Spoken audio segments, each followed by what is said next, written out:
Hello friends, this is Om sir and you are watching Om's online English classes। आज का जो session है आप लोगों के बीच जो लेकर आया हूँ वो मॉडल वर्ब्स के यूसेस को लेकर के है।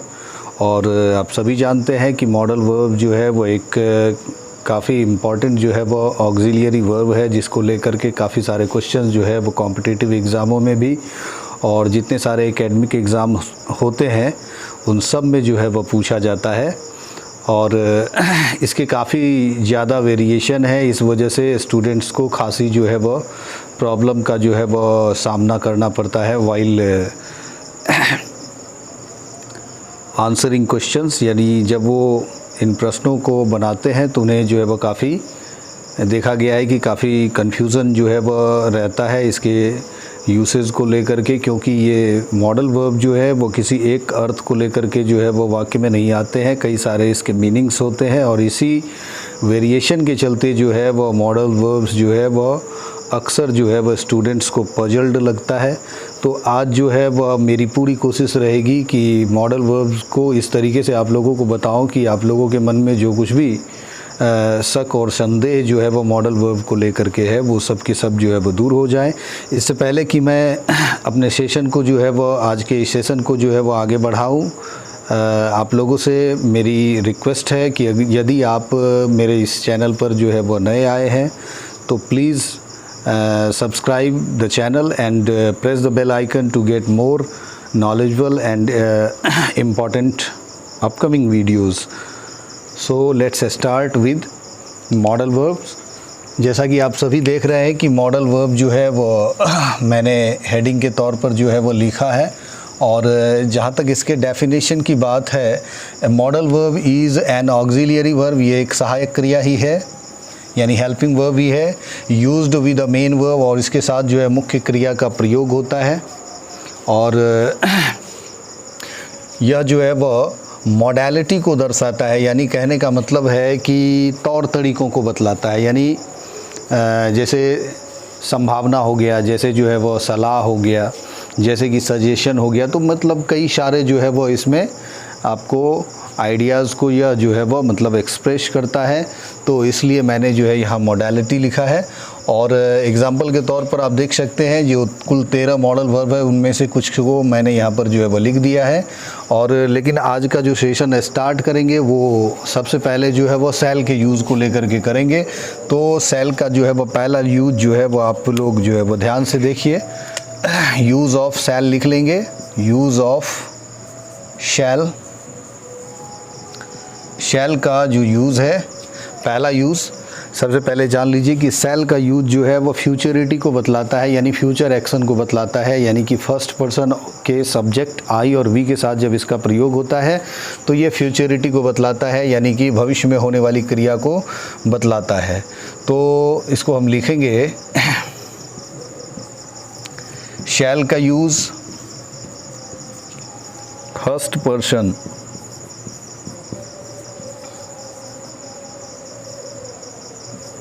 फर्स्ट पर्सन के सब्जेक्ट, फर्स्ट पर्सन के सब्जेक्ट आप सभी जानते होंगे आई और वी है। तो आई और वी के साथ फ्यूचर एक्शन,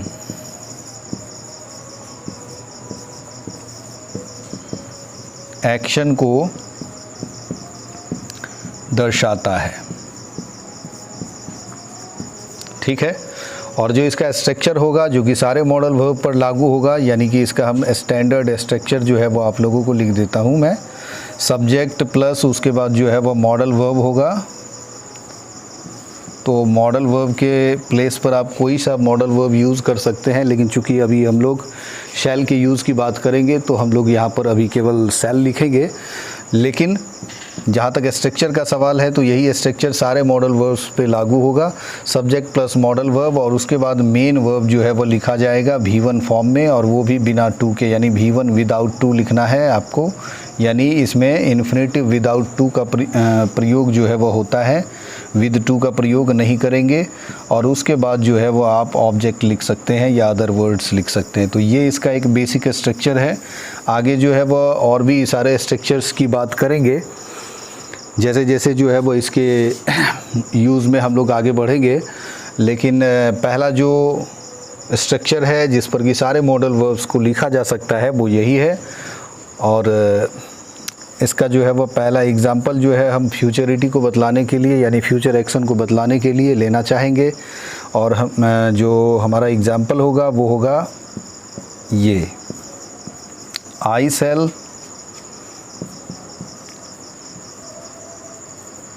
रिवेंज ऑन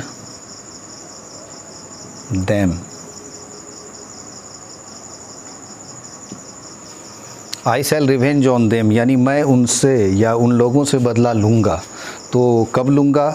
तो ये आने वाले समय में, अर्थात कि यह सेंटेंस जो है वो बिल्कुल फ्यूचर एक्शन को बतलाता है, आप समझ सकते हैं। इसी प्रकार से दूसरा जो है वो एग्ज़ाम्पल लेना चाहेंगे। और आई और वी के साथ आप देखिए शैल का ये यूजुअल प्रयोग है, अनयूजुअल नहीं है। ये शैल जो है वो आई और वी के साथ होता ही होता है, लेकिन आगे हम लोग जानेंगे कि आई और वी के साथ विल का भी प्रयोग होता है। तो वो किस कंडीशन में होगा उसकी चर्चा हम लोग आगे करेंगे, लेकिन फ़िलहाल जो है वो शैल के यूज़ पर हम लोग फोकस करेंगे। We shell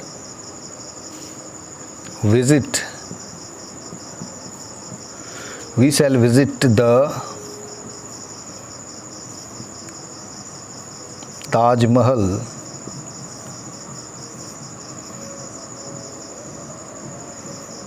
next month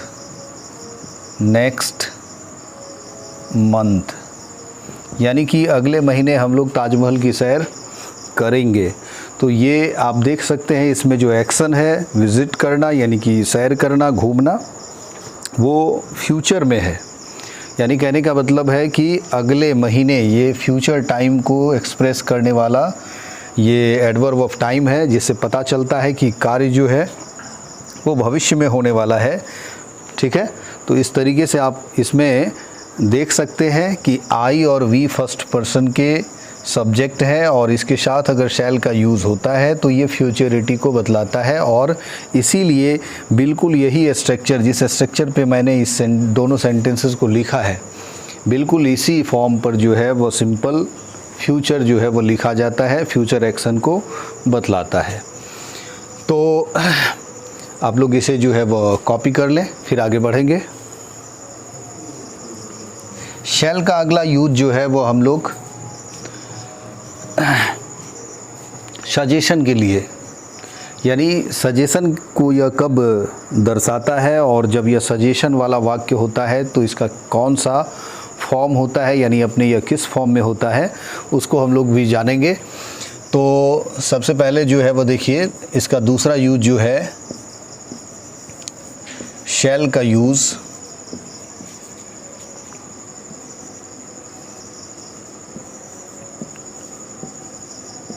suggestion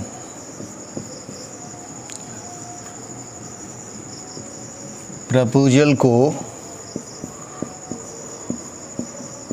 दर्शाने हेतु यानी एक्सप्रेस करने हेतु किया जाता है।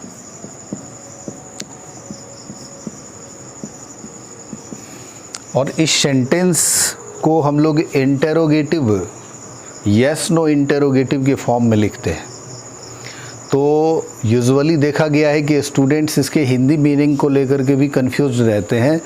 वो बिल्कुल गा गे गी जो है वह बिल्कुल रटा हुआ उनके दिमाग में रहता है और उस हिसाब से वो गा गे गी वाला सेंस लगा करके बिल्कुल जिस तरह से इसका हिंदी अर्थ है उसी का इंटेरोगेटिव समझ करके उसको बना लेते हैं, जबकि इस सेंटेंस का जो सेंस है वो बिल्कुल भी प्रश्न पूछने के लिए नहीं है बल्कि सजेशन या प्रपोजल के लिए है। जैसे देखिए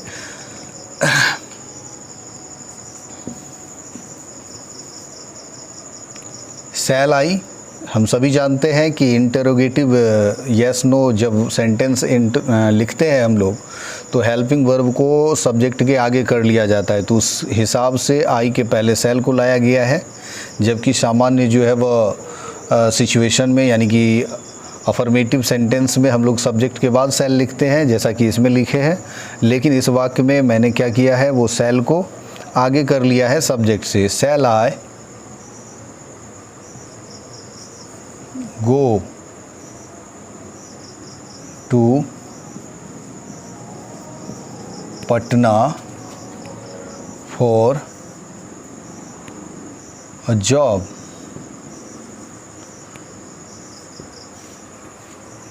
अब देखिए कुछ स्टूडेंट्स ये साइन ऑफ इंटरोगेशन देखते ही इसको क्वेश्चन मान बैठते हैं।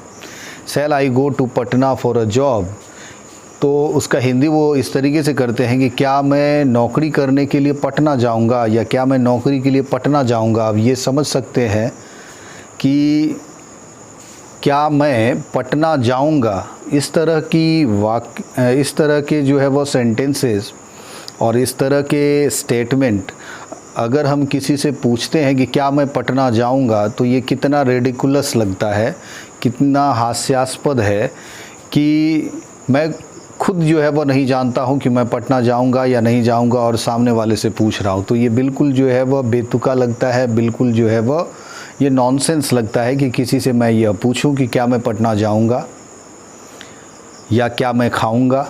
अब ये खाना और ना खाना ये तो हम मेरे मूड के ऊपर डिपेंड है, अब इसके बारे में किसी और से क्यों प्रश्न किया जाएगा।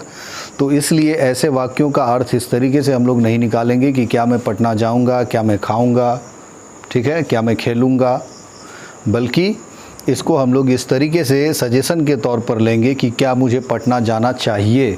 अब चाहिए जैसे ही मैं बोलता हूँ तो कुछ लोगों के मन में शुड का जो है वो ख्याल आता होगा, लेकिन ऐसा कुछ भी नहीं है। बिल्कुल इस वाक्य का अर्थ होगा कि क्या मुझे नौकरी के लिए पटना जाना चाहिए। तो आप इसे लिख भी सकते हैं, क्या मुझे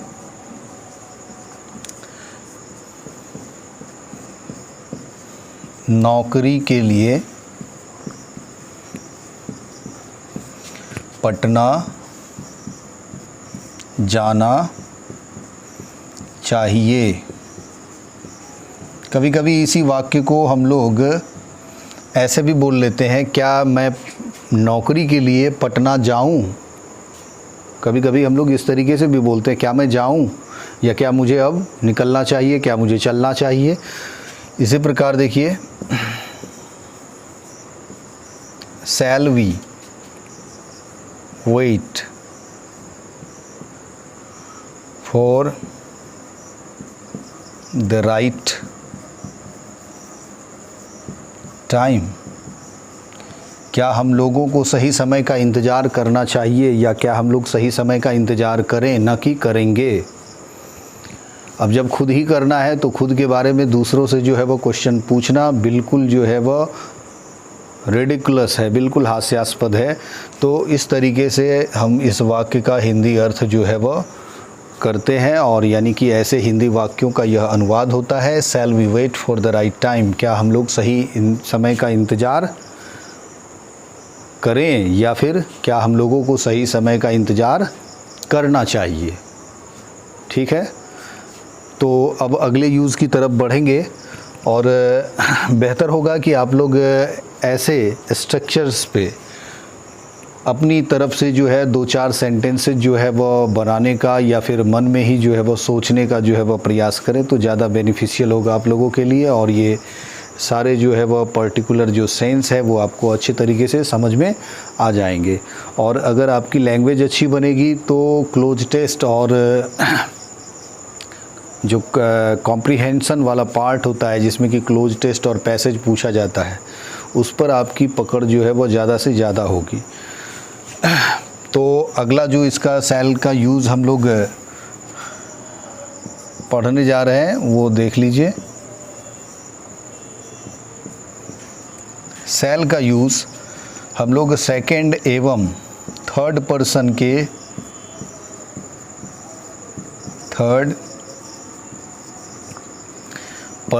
के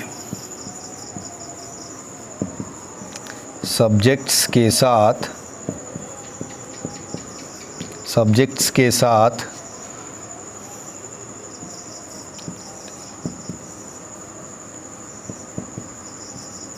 डिटर्मिनेशन, प्रॉमिस या फिर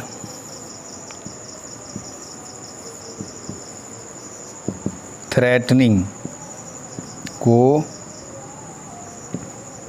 दर्शाने हेतु किया जाता है।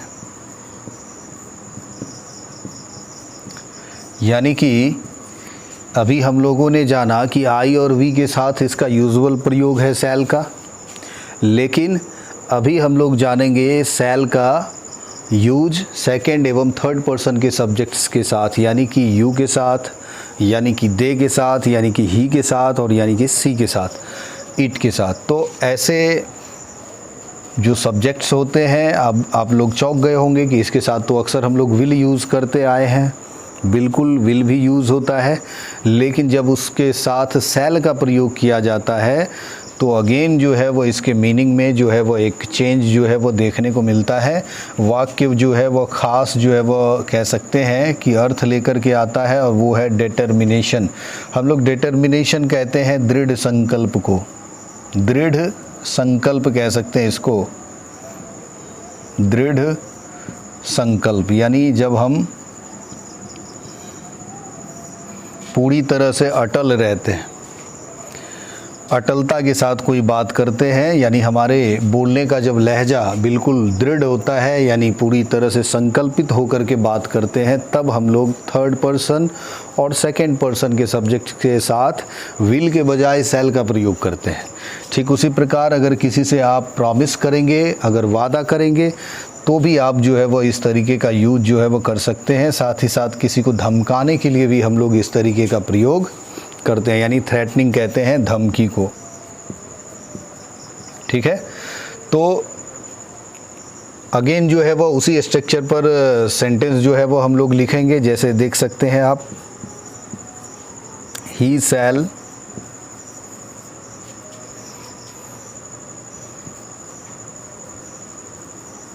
Harm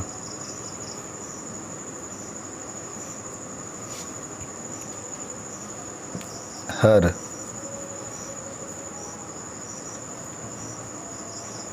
because he is wicked. इस सेंटेंस को आप देखिए ध्यान से, ही शैल हार्म हर। अब कहने को ही विल हार्म हर भी लिखेंगे तो अर्थ तो यही आएगा कि वह उसे नुकसान पहुंचाएगा, वह उसे चोट पहुंचाएगा। हार्म का अर्थ होता है नुकसान पहुंचाना। तो ये आपको मेन वर्ब हो गया, V1 है, बिना टू के यूज़ हुआ है और मॉडल वर्ब शैल है। तो ही शैल हार्म हर, लेकिन इस वाक्य का जो अर्थ है यहाँ पर कि वह उसे ज़रूर नुकसान पहुँचाएगा, वह उसे अवश्य नुकसान पहुँचाएगा, क्योंकि ही इज़ विकेड, क्योंकि बाय नेचर वो दुष्ट है। जो दुष्ट प्रवृत्ति का व्यक्ति है तो वो उसको निश्चित या निसंदेह नुकसान पहुंचाएगा। तो इसलिए इस बात को जब हम डिटर्मिनेशन के साथ कहते हैं तो हम यहाँ विल को सब्स्टिट्यूट करके शैल लाते हैं। और ऐसे क्वेश्चन जो है वो एग्ज़ाम में अक्सर पूछे जाते हैं।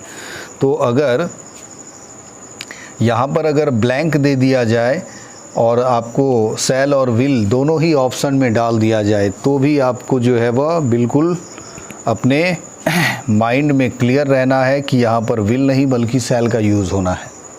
अगर विल ऑप्शन में है फिर भी विल को इग्नोर करते हुए शैल का प्रयोग करेंगे, क्योंकि वाक्य में डिटर्मिनेशन है। इस चीज़ को हम लोग एक और एग्जाम्पल से जो है वह समझने की कोशिश करेंगे, जो इससे भी ज़्यादा क्लियर जो है वह सेंस आपको देगा, समझने में आसानी होगी। जैसे देखिए,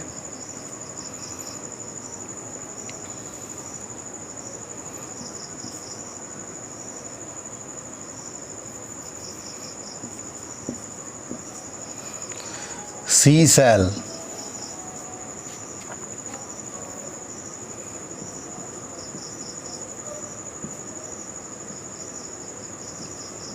protect her child at all hazards, at all hazards.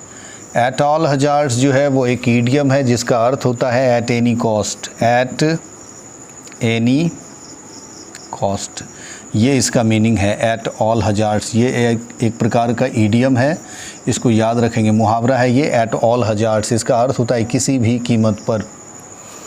तो इस वाक्य में क्या कहा जा रहा है कि वह अपने बच्चे की रक्षा करेगी, अपने बच्चे को सुरक्षा देगी या बचाएगी एट ऑल हजार्स, यानी हर कीमत पर, हर हाल में। तो चूँकि यह वाक्य जो है इस तरीके से बोला गया है कि इसमें डिटर्मिनेशन झलकता है, इस वजह से यहाँ विल से ज़्यादा सूटेबल जो है वह शैल होगा। अब अगर आपको यहाँ पर ब्लैंक दे दिया जाता है क्वेश्चंस में, यानी कि एग्जामिनेशन में इस तरीके से आपको क्वेश्चन के रूप में यह आता है और ऑप्शन में मान लीजिए कि पहला ही ऑप्शन आपको मिल जाता है विल, तो माइंड तो आपका यही कहेगा कि शी के साथ तो विल का यूज़ होता है। लेकिन आप पूरे वाक्य को देखिए तो ये जो लास्ट पार्ट है इसका, ये इस वाक्य को जो है वह एक कह सकते हैं कि अलग जो है वह डायरेक्शन में ले जा रहा है, यानी कि डिटर्मिनेशन की बात कर रहा है, इसलिए इसका सही आंसर जो है वह शैल हो जाएगा। सी में है मे और डी में है माइट। तो इस तरीके से आप समझ सकते हैं कि मे पॉसिबिलिटी को बतलाता है और उससे कम पॉसिबिलिटी माइट से जो है वो आती है। मे और माइट के यूज़ में इस चीज़ को हम लोग पढ़ने वाले हैं कि मे से पॉसिबिलिटी का बोध होता है और माइट से लेस पॉसिबिलिटी का बोध होता है। तो इसलिए यहाँ पर सबसे ज़्यादा सूटेबल जो है वो सी शैल होगा। She shall protect her child at all hazards, यानी वो अपने बच्चे की रक्षा हर हाल में करेगी। ठीक है।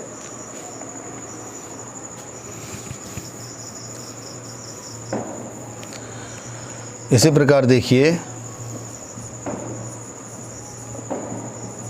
फादर शैल गेट बैक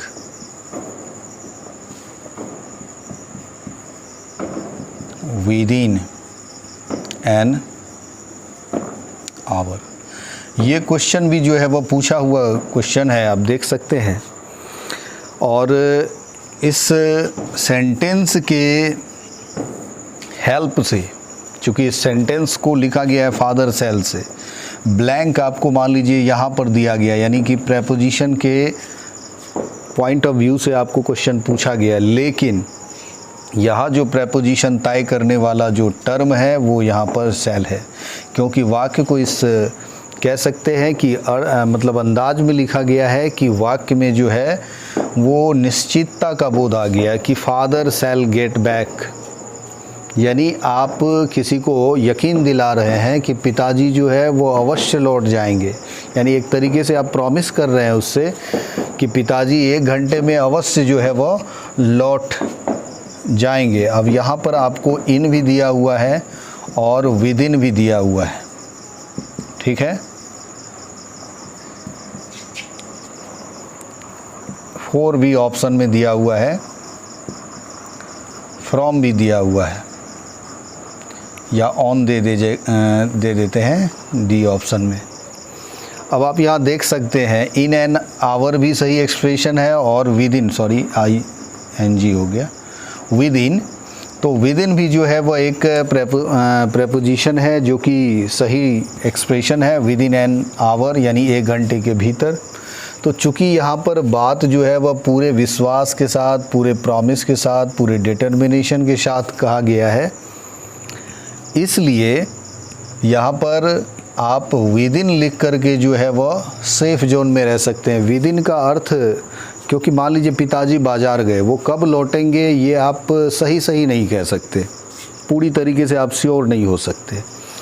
तो इसलिए आप चाहेंगे कि विद इन एन आवर बोल करके जो है वह अपने मतलब बात को जस्टिफाई करने के लिए एक लंबा सा ड्यूरेशन ले ले कि पिताजी 10 मिनट कह करके गए हैं, अगर 10 मिनट ज़्यादा भी हो जाए तो भी आप गलत ना हो, विद इन एन आवर। ठीक है। और इन एन आवर का अर्थ हो गया पूरे 1 घंटे में, इन एन आवर 1 घंटे में, यानी कि 60वां मिनट तक, यानी पिताजी जो है वह 59वें मिनट तक नहीं आएंगे या 58वें मिनट पर नहीं आएंगे। लेकिन जब विद इन कह देते हैं तो पिताजी जो है वह 15वें मिनट पे भी आ सकते हैं, 20वें मिनट पे भी आ सकते हैं, 25वें मिनट पे भी आ सकते हैं। तो इस तरीके से आप सेफ़ जोन जो है वह विदिन को लेकर के आप रह सकते हैं सेफ़ जोन में। तो यहाँ पर सूटेबल जो है वह विदिन हो जाएगा। तो अब इन भी गलत नहीं है, लेकिन फिर भी यहाँ विदिन ज़्यादा सूटेबल है because of this father sale, क्योंकि इसमें आप पूरे यकीन के साथ बोल रहे हैं और यकीन के साथ आप एक मिनट को लेकर के आप उतने यकीन के साथ नहीं बोल सकते कि हाँ बिल्कुल 60वें मिनट पे पहुंच जाएंगे। 57वें मिनट नहीं बल्कि 60वें मिनट पर पिताजी पहुंच जाएंगे। तो इसलिए कभी कभी देखा गया है कि इस तरीके के लॉजिकल क्वेश्चंस भी जो है वह पूछे जाते हैं। तो जब तक आपके पास जो है वह सेल की पूरी जानकारी नहीं रहेगी तब तक इस तरीके के लॉजिकल क्वेश्चंस जो है वह सॉल्व करने में परेशानी होगी। अब कोई भी स्टूडेंट ये समझ सकता है कि विदिन भी सही एक्सप्रेशन है तो फिर इन गलत क्यों है, यहाँ इन भी सही एक्सप्रेशन है। तो वो है इस वाक्य का जो कह सकते हैं कि मतलब एक ख़ास जो है वह सेंस है। इस बदौलत जो है वो यहाँ पर विदिन का ही प्रयोग सही होगा। तो धमकी अगर किसी को देंगे तब भी आप सेल का, जैसे अगर हम आपको धमकाते हैं you shall be punished by the teacher, यानी आपको डरा रहे हैं कि तुम्हें शिक्षक के द्वारा दंड दिया जाएगा। कभी कभी कुछ शरारत या गुस्ताखी हम लोग घर में भी करते हैं तो मम्मी या फिर जो घर के बाकी सदस्य होते हैं वो हम लोगों को धमकाते हैं, डराने का प्रयास करते हैं कि तुम्हें तो आज तो तुम्हारी अच्छी जो है वह धुनाई होने वाली है या आज तो तुम बचने वाले नहीं हो। तो इस तरीके से धमकाया जाता है तो वहाँ पर हम यू शैल का प्रयोग करते हैं।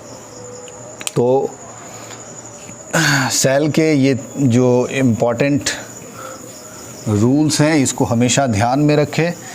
आज एकमात्र शैल का और भी जो है वह रूल जो है वह आप लोगों के साथ डिस्कस करेंगे और उसके बाद जो है वह अगले सेशन में जो है वह बाकी मॉडल वर्ब्स की चर्चा जो है वह करेंगे।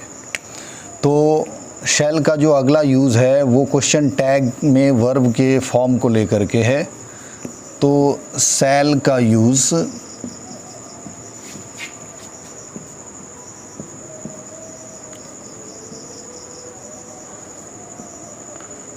इम्पेरेटिव सेंटेंस, इम्पेरेटिव सेंटेंस आप सभी जानते हैं। इम्पेरेटिव सेंटेंस जो होता है वो सलाह सूचक, सुझाव सूचक, प्रस्ताव सूचक, आज्ञा सूचक, इस तरीके के जो सेंटेंस होते हैं उसको हम लोग इम्पेरेटिव सेंटेंस कहते हैं। और इसमें अक्सर आपने लेट से स्टार्ट होने वाले भी कुछ सेंटेंस देखे होंगे। Let me, let him, let them, let it, let me. तो इसी टाइप के सेंटेंस में आप लेट अस वाला भी एक सेंटेंस देखते होंगे, लेट अस, जो कि पर्टिकुलरली सजेशन और प्रपोजल को जताने के लिए, एक्सप्रेस करने के लिए बोला जाता है। तो शैल का यूज़ जो है वो उस सेंटेंस के क्वेश्चन टैग के वर्ब के रूप में होता है। यानी लेट अस से अगर सेंटेंस जो है वह लिखा हो या लेटस वाले वाक्य का अगर क्वेश्चन टैग बनाना हो तो उसके लिए एक स्पेशल जो है वह कह सकते हैं कि रूल के रूप में वहाँ पर शैल का प्रयोग होता है क्वेश्चन टैग के रूप में। तो शैल का यूज़ इम्पेरेटिव सेंटेंस के क्वेश्चन टैग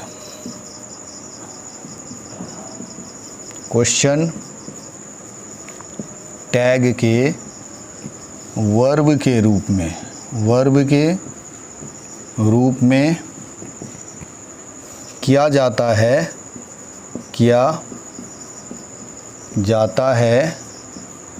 यदि वाक्य लेट अस से, और लेट अस को ही हम लोग कॉन्ट्रैक्शन में लेट्स भी लिखते हैं, लेट अस या लेट्स से आरंभ हो। याद रहे अस को छोड़ करके बाकी जितने भी ऑब्जेक्टिव केस है, जैसे मी है, जैसे हिम है, हर है, देम है, हम उसकी बात नहीं कर रहे हैं। यानी लेट अस की केवल बात कर रहे हैं, तो लेट अस वाले वाक्य का ही टैग जो है वह शैल से बनेगा। तो हम एक सेंटेंस जो है वह एग्जाम्पल के तौर पर लिखना चाहेंगे, ध्यान दीजिएगा। Let us play. अक्सर आप लोगों ने देखा होगा अंपायर जो है वो क्रिकेट के ग्राउंड पर जो है वह खेल चालू होने से ठीक पहले जो है वो इस तरीके का वाक्य जो है वो बोलते हैं, लेट अस प्ले, यानी हम लोग खेलें, हम लोग खेलें। तो लेट अस प्ले का अगर क्वेश्चन टैग बनाना हो तो यहाँ पर हेल्पिंग वर्ब के रूप में शैल और उसके बाद यहाँ सब्जेक्ट के तौर पर वी का प्रयोग करते हैं। हालांकि क्वेश्चन टैग बनाने का जो रूल है वो बहुत ही बेसिक और बहुत ही कह सकते हैं कि मतलब कॉमन जो है वह रूल है कि अगर कोई सेंटेंस है जैसे ही इज़ ग्लूमी, वह उदास है, तो ऐसे सिंपल सेंटेंसेस में जो क्वेश्चन टैग बनाने का नियम है वो है हेल्पिंग वर्ब का नेगेटिव बना लीजिए, अगर वाक्य पॉजिटिव है कॉमा दीजिए और इसका कॉन्ट्रैक्शन वाला फॉर्म इज़ और नॉट का वो लिखिए, इज़ंट हो जाएगा। तो इज़ंट हो गया, हेल्पिंग वर्ब का नेगेटिव बना दिए और उसके बाद सब्जेक्ट को कॉपी कर देते हैं, साइन ऑफ इंटरोगेशन। ठीक है, तो ये हो गया क्वेश्चन टैग।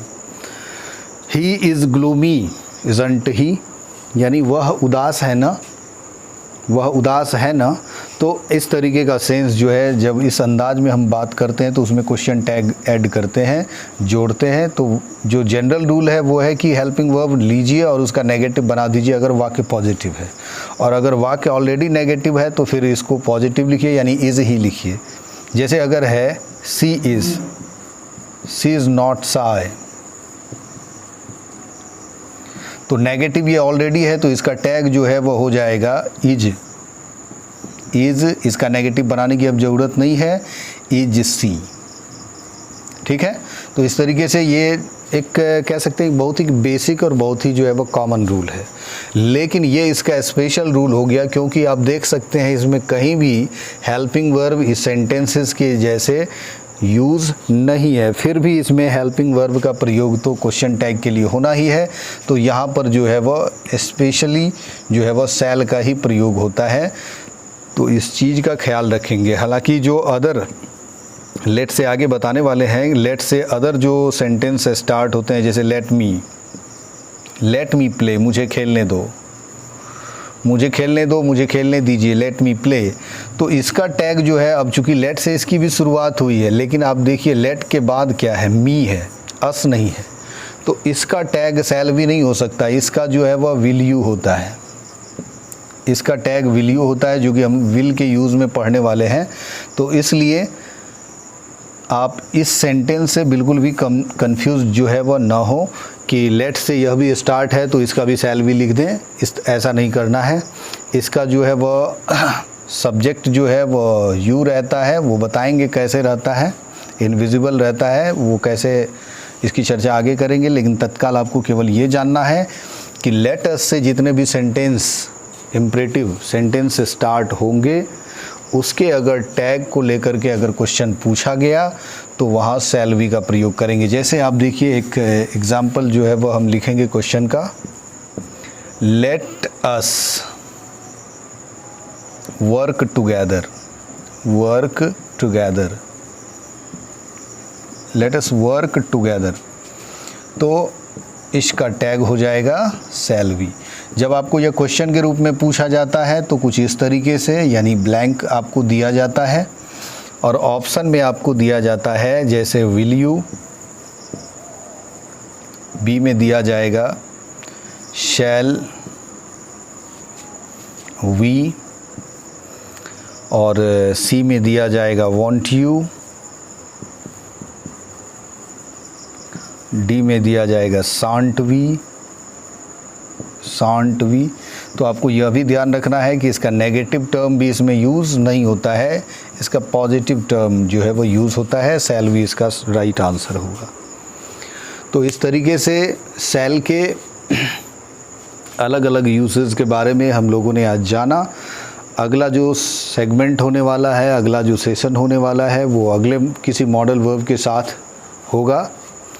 तो अगले मॉडल वर्ब के साथ फिर मिलेंगे। तब तक के लिए गुड बाय, टेक केयर।